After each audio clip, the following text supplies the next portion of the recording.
Welcome back to 1 Million Pumpkins Ranch for more public displays of homesteading. Check out how well our tomato and pepper seedlings are doing. They're about a month old. I think they were sown on the 16th. But under the new light setup that Matt put into action, these are just thriving like crazy. Now here are the soil blocks I showed you in a post, not a video, just a still frame. This is sown with some cole crops, and they're germinating nicely. The cat walked across it, though. That's why there's some collapsed areas. But other than that, the soil block is working out very nicely. And then here are some other pepper plants and tomatillos coming up. On the top shelf is just the heating mat for germinating, and these are some of the slow pokes. The chiltepine, those are the little tiny hot peppers. None of those have germinated yet. I think we've had one paprika germinate, but there's some more, and then there's purple tomatillos. And there's a space here because Matt went ahead and set up 2 trays of soil blocks for me to plant today. So here's my little place where I'm going to take care of that. And the first thing I'm going to do is use the butter knife to separate these blocks. I don't like for them to touch.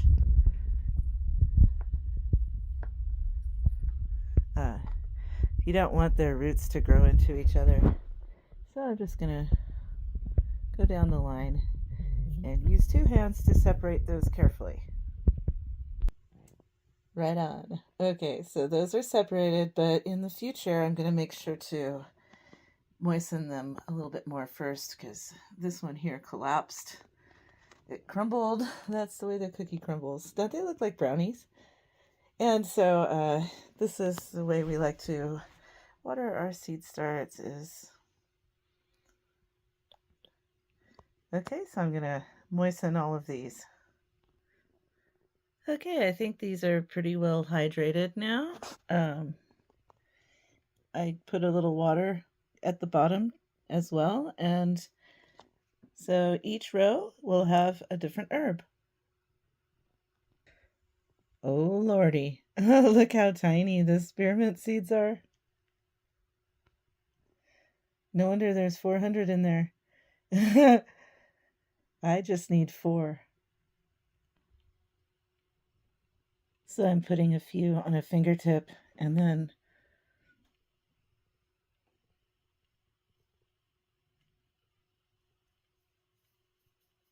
not sure if I put any in that second one, so I'm going to do it again. I don't mind if the spearmint is multi-sown.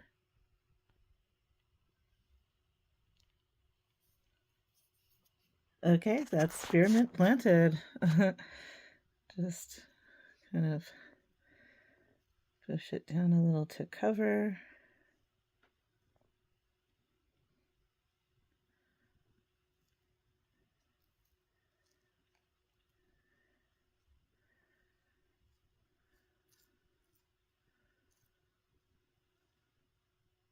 That one's still pretty crumbly. And water it in.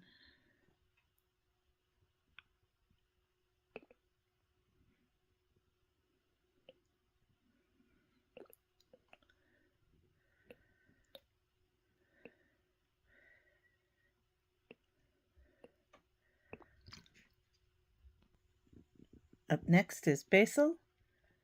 And they're small, but they're not as tiny as those spearmint seeds were. I'm going to put 2 or 3 in each divot.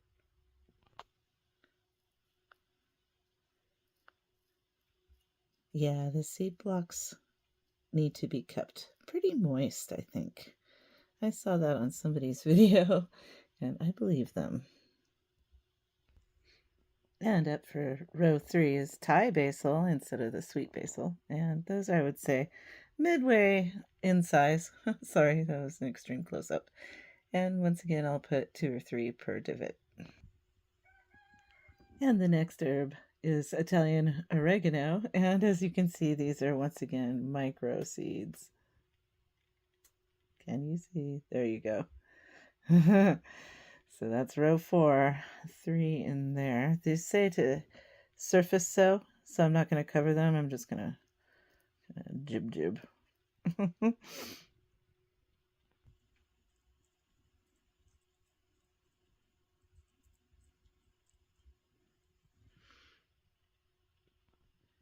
And row number 5 is lavender, common lavender.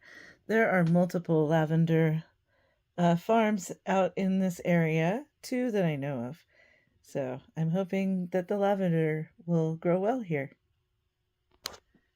Now I'm not really following what the package said.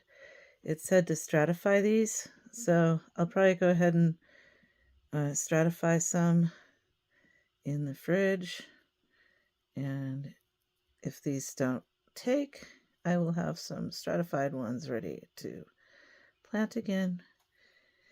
They're supposed to stratify for like 6 weeks, so I'm kind of remiss here. I'm also going to do an experiment and direct sow some outside. Even though we have warm temps for this week, the end is not in sight. Last frost date is May 15th. And next up is borage. I really enjoyed growing borage at the old place. It was one of the early. Right, so the borage grew in the wintertime in California, so we'll see if it grows in the springtime here. And these seeds are nice sized, so 1 per divot. And the next one here is sorrel. I grew some sorrel here the first year from a nursery start, but then the rabbits ate it to the ground. It did real well at the beginning of winter. Let's see how it does in spring. And for the last row, I realized I haven't planted any kale yet this year, so let's do a row of kale. Okay, so that is a flat of herbs all planted up. Wish me luck.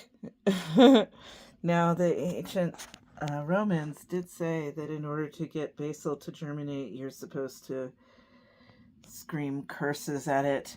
Curses, basil! Curses! And it takes its place on top of the seed heating mat. And now I'm going to take down this other flat.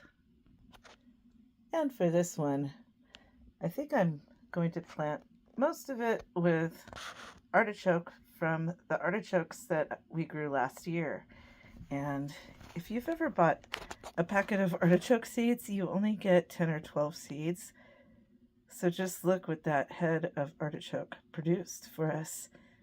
It's like a gold mine of artichoke seeds. And yeah, so if I get, I don't know, 24 artichoke plants, maybe I could even sell some. I do want to set up a market garden. A market booth at the farmer's market. It's just a pop-up in town in the parking lot, and if I have something to offer to the community, that would be awesome. So far, so good using this soil blocker. I really like the idea that there's no more inputs needed, no cups. Although, different plants are going to be in there for longer or need different cups. But for some of the rapid ones like these marigolds, pretty soon I'll be able to pop these right into the garden and not have any transplant shock. Got some broccoli in the back and arugula and some salad greens. These guys are going to be indoors for another month. They might actually go into the cold frame. That is built. It just needs to be spiffied up and have kind of a it'll need to have a ventilation system, even if it's just propping it open in a way that will keep the rabbits and cats outside of it and the air flowing inside of it. All right, so that is the state of our indoor seed starting. Take care. Cheers and blessings. Don't forget to mulch the like button.